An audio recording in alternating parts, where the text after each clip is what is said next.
everybody, this is Dr. Joe Borio with Chiropassion Consulting, and we're going to talk about how to conquer your goals.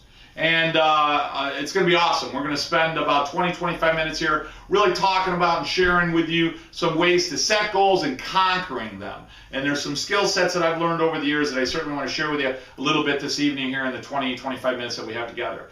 But listen, the better you are, the better steward you are to chiropractic, the more effect we're going to have on changing the lives of other people. And that's what really this journey is all about, certainly if you're a chiropractor. So that being said, or chiropractic helper, that being said, let me share with you some ideas about mastering your life by conquering your goals, how to conquer your goals. So let's talk about that. First, what the heck are goals? We talked a little bit before on rituals. What are goals? Goals are achievements that you want to create in your life. They're achievements that you're going to set for yourself so that you can aim towards that goal, towards that achievement. Now, here's some docs saying, and other experts in our world from now or years past say, maybe set something so outrageous that you'll never get it, but you'll certainly come close. Shoot for what they say now. Don't shoot for the moon because there's already footprints on the moon. So shoot for Jupiter and maybe you'll land on the moon. Those are thoughts, and I'm not necessarily against those. And you can certainly set that ultimate goal. I don't think that's a bad idea, but we definitely need to set goals that are achievable. And what that's going to do is that, there's so many one-liners that come to my head, but, the higher I climb, the further I can see. So, you tell somebody, a guy like me, that, you see a certain volume of people in your practice, and somebody says, hey, this is what I see, and you're like, oh, that's impossible, that's crazy, how can you do that? You can't do that, I could never do that. And then what you notice is, once you get closer to that, hey, maybe I double what I see, I triple what I see, I quadruple the number of people I serve, then all of a sudden you go, well, now I can see that. I can see that that's possible. Hell, I can even do that. We know the story of Roger Bannister. Nobody could run a 4-minute mile. This guy runs it. As soon as he runs it, he makes everyone realize that they can do it too by him doing it. So then 17 people plus break the mile barrier, 4-minute mile barrier within a year. So that's what I mean by that. I want us to set goals that we can achieve. Certainly, you can have that ultimate goal of your life out there, and that could be something that is so much bigger than you, and that your achievements, if you will work part and parcel with that. I think that's awesome, but that's not what I'm talking about right here. So let's set some goals, and let's learn how to conquer those goals. So what does that mean, conquering goals? That means achieving them. Well, how the hell do you achieve them? Well, first off, as I mentioned before, we need to come up with some goals. And those goals need to be in congruency with our life plan, our vision plan. So do you have destinations, if you will, in your life? And I use the word destinations because anywhere you want to go, you want to use a GPS in order to plug it in there so that it makes everything you do more efficient in trying to get to that destination, right? Driving a car, I don't want to take 3 unnecessary left turns. Well, I don't want to do that in my life either because I want to manage my time, I want to control my time, so I want to make sure if I got to take 1 left and 2 rights, I want to make sure I'm not making any mistakes or certainly minimizing those errors. Having a GPS allows you to do that. That's number 1. So what you all need to do is you need to write down what it is that you want to achieve in your life. I want to achieve joy and health and happiness for all those people I serve. I want to be the best father that has ever walked planet Earth. I want to be the best chiropractor that the universe made me to be, or certainly intended me to be. I want to unfold myself, if you will, into that person. That's what I want to do. I want to have total control of my financial structure, 100%, so that when I go to the office every day, I'm not working, I'm retired. I'm doing something I love, serving people. I can set rules and standards in my practice that I can live by and abide by because I'm not living in a world of scarcity like, oh my God, if Linda leaves today, I can't pay my food bill, I can't pay my electric bill, I'm going to get kicked out of my building. I don't want to live in that world. I want to live in a life where I control and manage these other factors in my life, that they become under so much of my control that they almost become insignificant.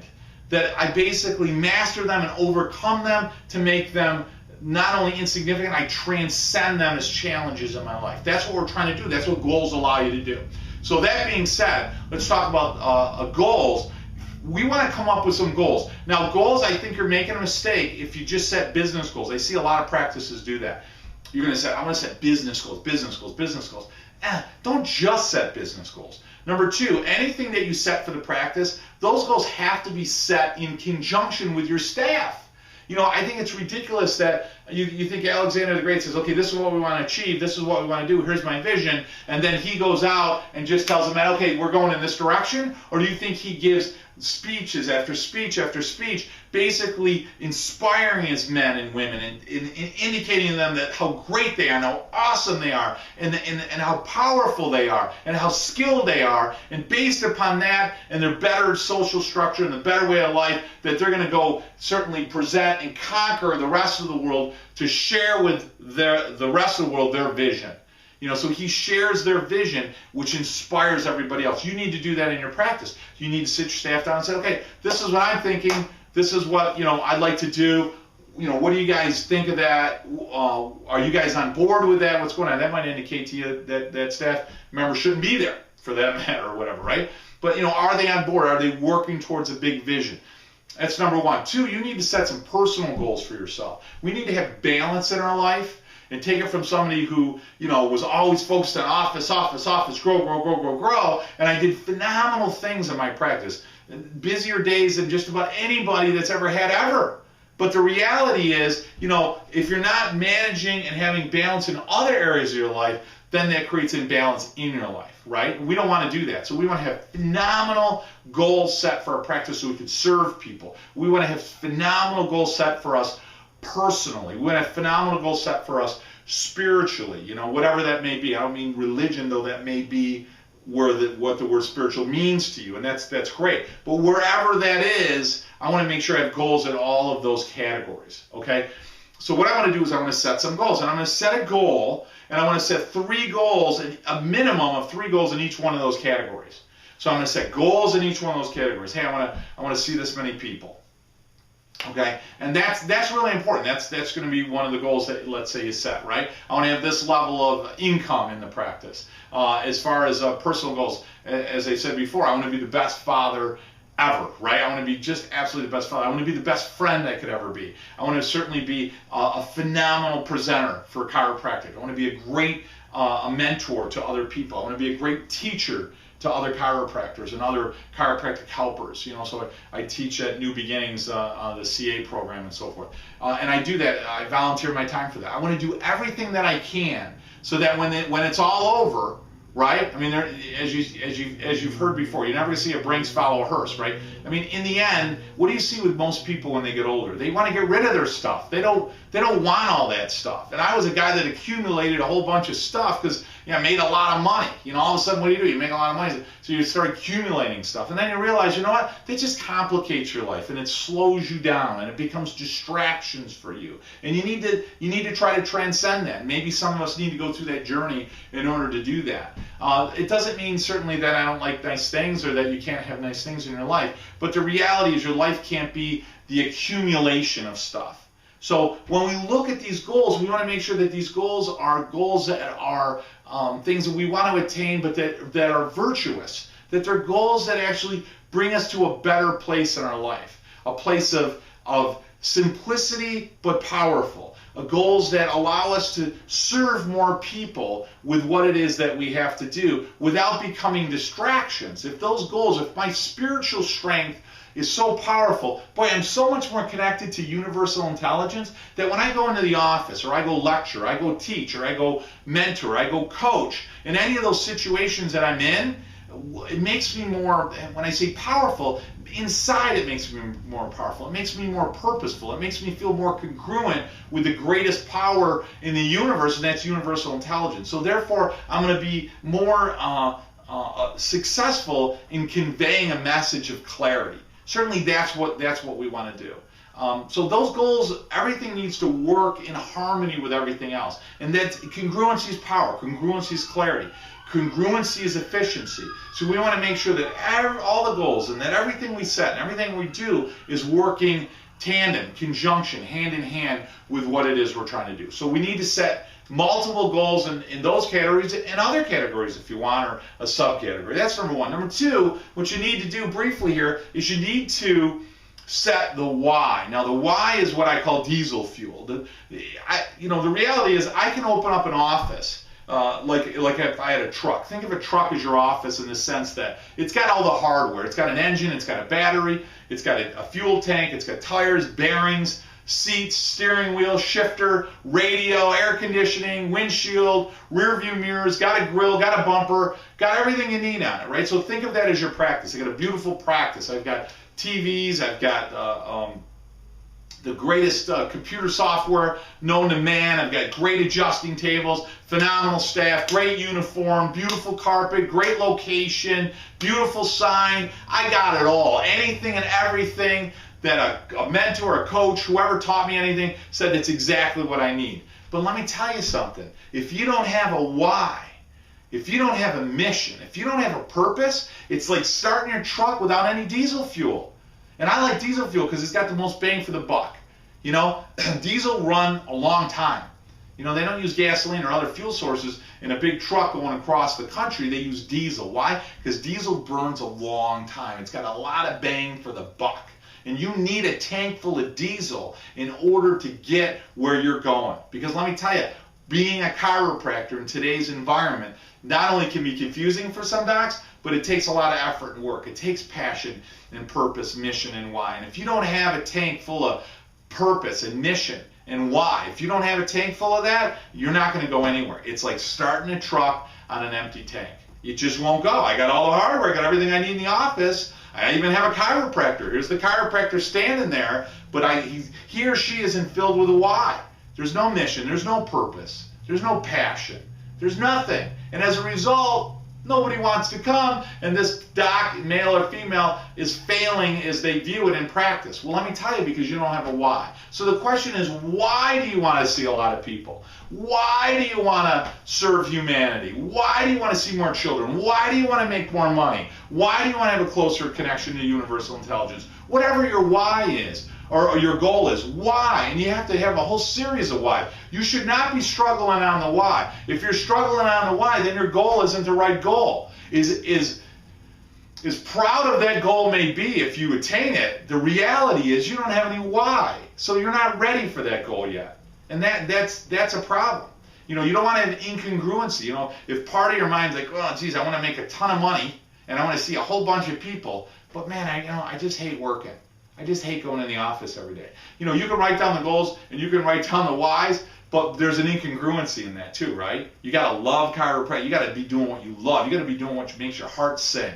You got to be doing what just fires you up. When I talk to people, you can probably tell this in the video, you know, I just, when I start talking, I just start getting so excited and passionate and enthusiastic, and I do that when I speak on stage, and I do that in my office on a Monday night, and I do that in my Monday morning. I mean, you know, I just get in the money. Boy, that third and fourth adjustment, I'm like, man, let's go. It's happy, healthy Monday. Let's give you a healthier nervous system. I mean, that's the way that's got to run. That's the way it's got to go. Man, that was a great adjustment. You connect that to the organ, give them a high five, confirm that next time they're coming in, give them a little value statement with the adjustment. I'm telling you, it just fires you up. There's nothing I love better than getting my hand on an atlas and just feeling that area where it's subluxated, putting a thrust through there, letting that body just, I can hear the nervous system work better. I tell them that I can actually hear your nervous system working better. So, you know, those are good goals. I want to improve on my table talk. I mean, it's a great goal. I want to improve on my reevals. I want to make some changes. Why? Why? You got to come up with a bunch of whys. Then you got to come up with action steps. Okay, what are some action steps? What are the things I need to do in order to attain the goal? You know, and they should all be congruent with your why. Very, very important. And consequences. What are the consequences if I don't achieve the goal? And what that does is that creates emotional leverage. So when we talk about conquering your goals, what we're really talking about is creating rituals and emotional leverage in order for you to get there. So you got to have clarity on your destination, right? You got to have a why, you got to have action steps, and you got to have consequences. And then the consequences, along with everything else, give you action steps. Sounds a lot like Charles Dickens, doesn't it? Remember our famous story of Scrooge, right? And he was met initially by Jacob Marley, right? And he had that big chain of all the regret and mistakes that he had in his life. And he said, hey, listen, I got to tell you, the one they're making for you, that makes mine pale in comparison. This is nothing compared to what they're making for you. What the universe has made for you, Scrooge, is 1,000,000 times more than that. Unbelievable. You know, so that's what we need to do. So what does he get met by?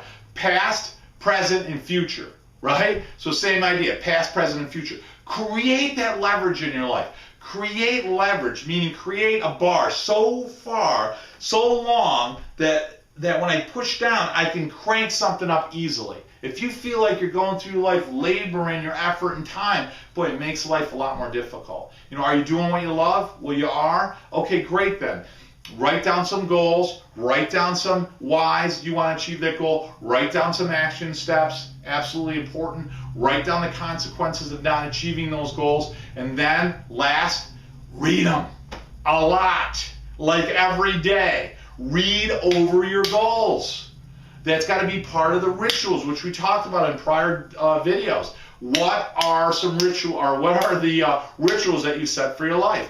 Every morning I'm going to get up and I'm going to read over my goals. Do that at the very least. I got a case full of Palmer and oh my God, Freddie Barge and you name it, Dee Dee. I got all kinds of books that I read on a regular basis just to constantly get it in my head. Albert Hubbard, I read all kinds of Albert Hubbard. Best friend of B.J. Palmer till he died. I mean, I read over that stuff. Okay, these are some great leaders. Thomas Edison, Tesla, Nikola Tesla. I read those guys. And somebody might say, well, what are you going to be, an electrical engineer? No. But you know what? They were all friends of each other, or they knew each other, or maybe they were guys that were competing with each other. But they were the best of the best of the best. I want to learn about them. I want to learn about what their thoughts are, how their brain worked, what they were thinking about, what they dwelled upon, what were their goals, what were their aspirations, what were their dreams, why did they want to achieve that, what were the consequences when they didn't follow through, why did Einstein have trouble when he got started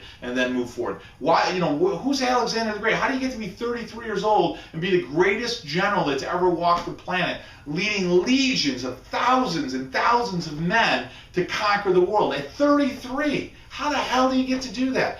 Those are the thoughts that I want to read over. And then I read over the great leaders of chiropractic and the great Chris Kent. I read his stuff and watch his DVD 1,000,000 times. And just constantly plug that stuff into my brain so that no matter where I'm at, in front of a group of people, at a party, in front of a group of people at an event, like over at Mile High, Danny Knowles' event was phenomenal. Wherever I'm at, I can get up somewhere and just start talking and sharing with them, not necessarily just my thoughts, but thoughts of great mentors, great leaders, great thinkers, and those are my goals. Those are my rituals. I read them over every day. It gives me such a great sense of clarity and confidence and strength. I call it armor and ammunition. Polish your armor and load up on your ammunition, your clarity and your certainty. Clarity and certainty, critical, so that no matter where you are in your life, no matter who you're talking to, no matter who you're presenting with, you're able to do that in a way that's effective. Napoleon Hill said, for no man can express through words or acts